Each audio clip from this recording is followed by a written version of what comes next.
foreigners, because you're all foreigners to us. That's Emily. I'm Peter.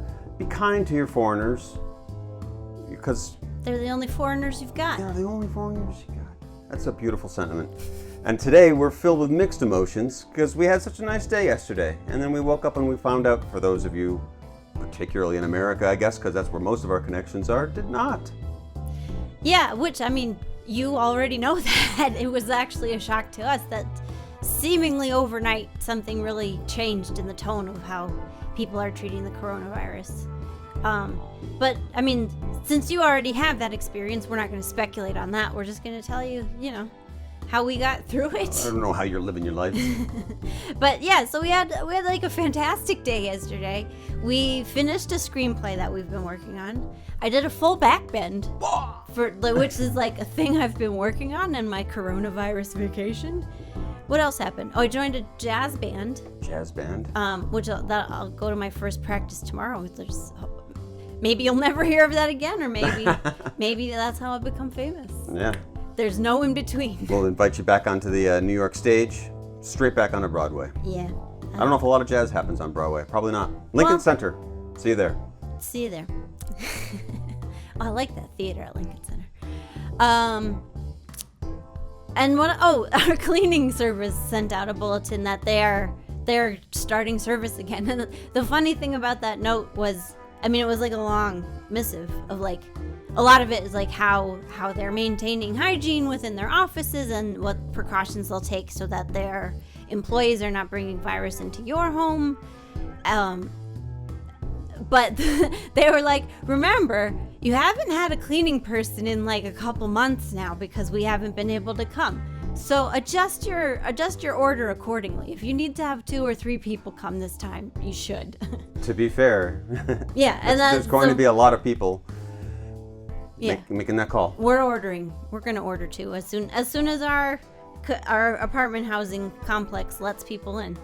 One of them's going to be our cleaning people. So that was just a silly, joyous thing. But having all these great things happen for us at the same time as like really emotionally people are taking a turn in America, made me think of like at the beginning of this for us here.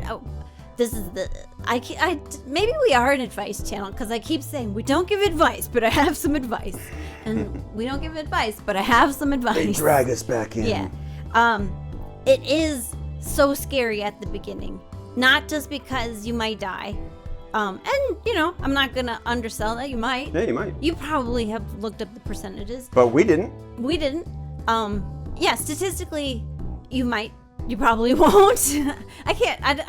I make no guarantees. Hey, there's a lot of people out there with predictions these days. Yeah, I'm making no predictions, but I'm saying at the beginning it's scary because of that, but also because something is going to change in a big way, and you don't know what new life is going to look like. What's that new normal going to look like?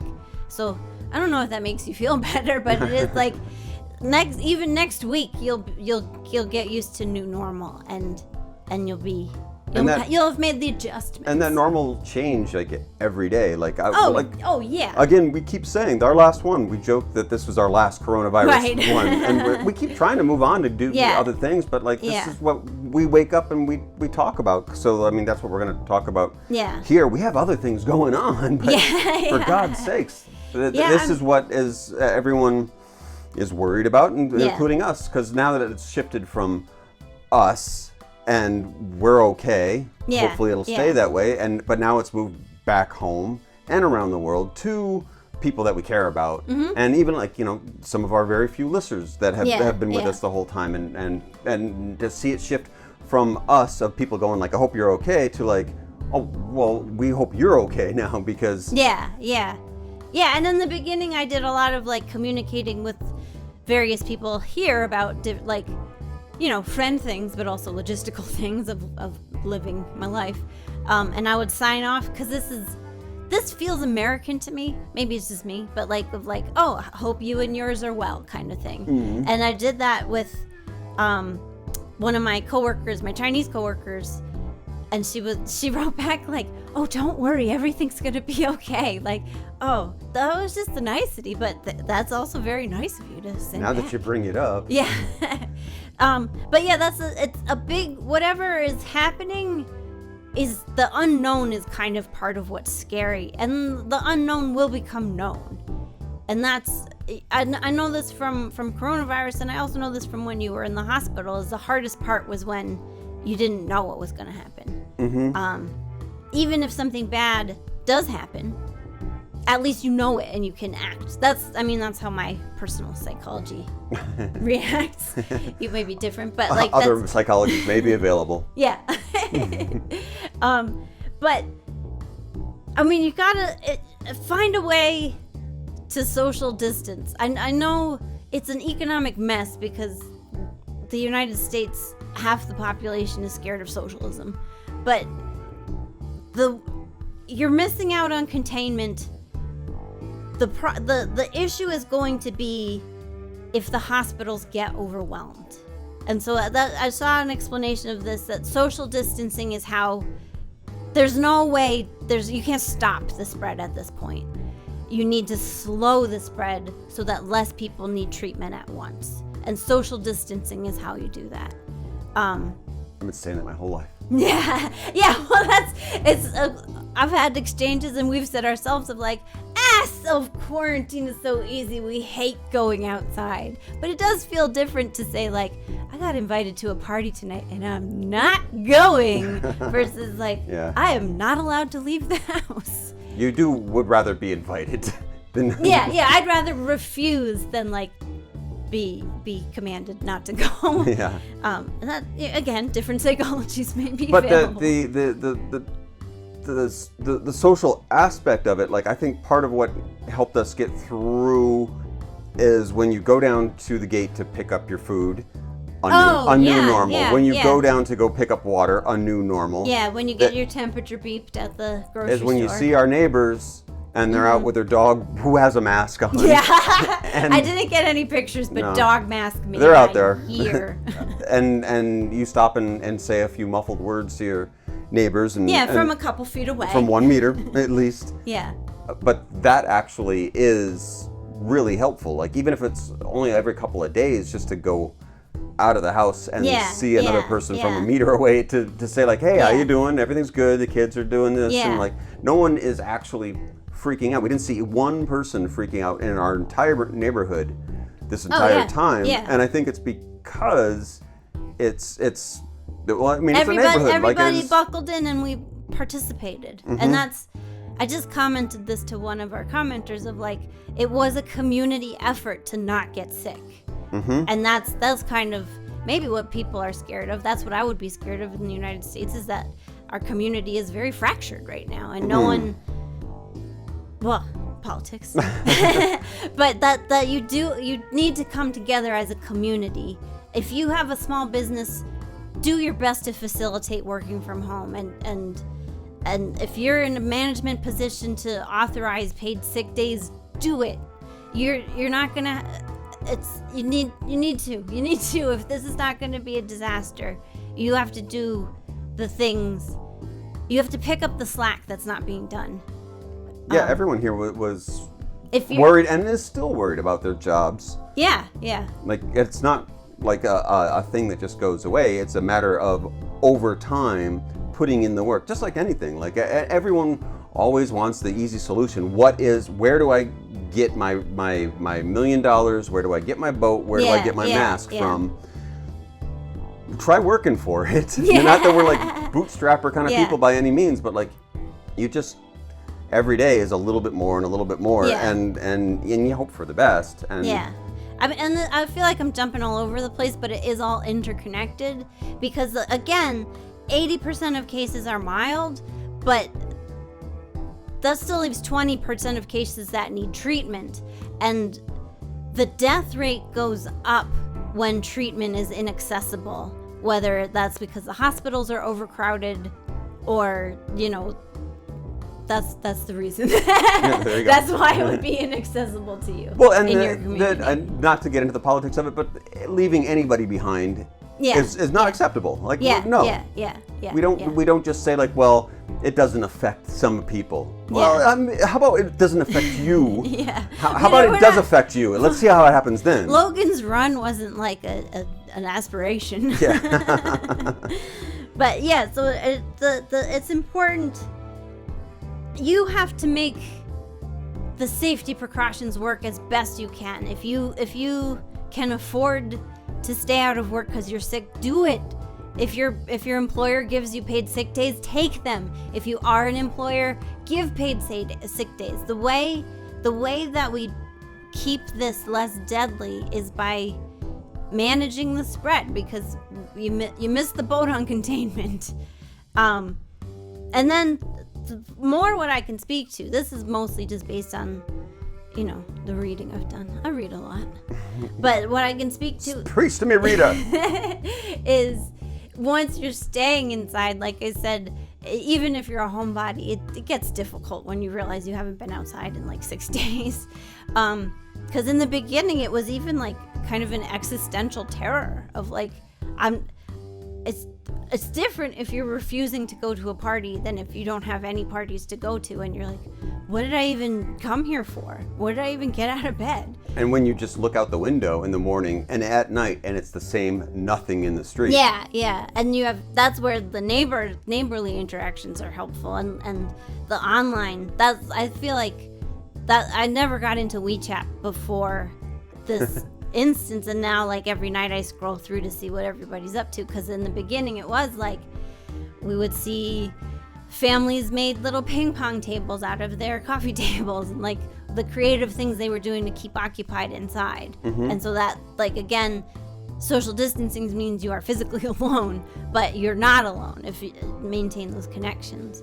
And I did a lot of reading of like what do astronauts do in isolation, and what do they're smart prisoners people. do. They'll figure something out. What do they do? In solitary What does an confinement. astronaut do? Well, I have a million thoughts. What's the funnest one? The funnest one is, it's so dorky, but you have to take care of your sleep. Like, it's tempting to just be like, I'm freaked out, sleep is not important, but like, that's where sleep becomes so important. If you're overtired, you're not making good decisions, your body's more susceptible to any kind of illness, because you don't want to get any kind of sick during this, because again, you don't want to overwhelm the healthcare system. But getting good sleep. And how many times in your life have you said, if I just had a weekend to sleep? Yeah. Say thanks. So do your sleeps. Get out of bed though every morning, and like have an idea of stuff to do. I mean, that certain for us is like the like every day get up, and I mean we do this. I mean, we know everyone doesn't do this at home, but like you do something else, and maybe you do have something outside, and you can't do something outside, so you can't go out and I don't know what people do, build a deck or something like that. Well, you could. I mean, that's outside, and it's in your backyard. We don't have backyards here, so it's not even there. We have a little like deck that we could kind of go outside on. So whatever that it is that you could figure out to possibly just keep yourself occupied, like it doesn't even have to be something like, we don't consider this as an important message that we're sending out to the world. We're fucking bored here, man. That's just find something to do that gives you some pleasure and some purpose. And then do it. And that's the key. It's like setting on a goal to like, I will do this. Why are you going to do that? Because I want to finish it today is the only reason to get up and do that thing. And so these are rules for life in general, I guess. I guess I've seen a lot of pieces to take that. Like, we should have been washing our hands like this all along. You should be like, aiming for fulfillment in your life all along. But if you get a work from home situation, and let's face it, work never takes actually 40 hours unless you do something superhuman, like, I don't know. Well, so I'd like to know, coming from people that worked in news offices and desk, like we worked a hell of a lot of hours, but I mean, there are office hours. My whole life almost is office hours, and that is a lot of like. Well, and this is like your answered prayer for no meetings. So what do you do instead of meetings? I baked bread. And I picked I picked some hobbies in the beginning that didn't make it. Like I was gonna learn to animate, and that never happened. But that like for that first like week and a half, that like after we were like, oh, let's do stuff.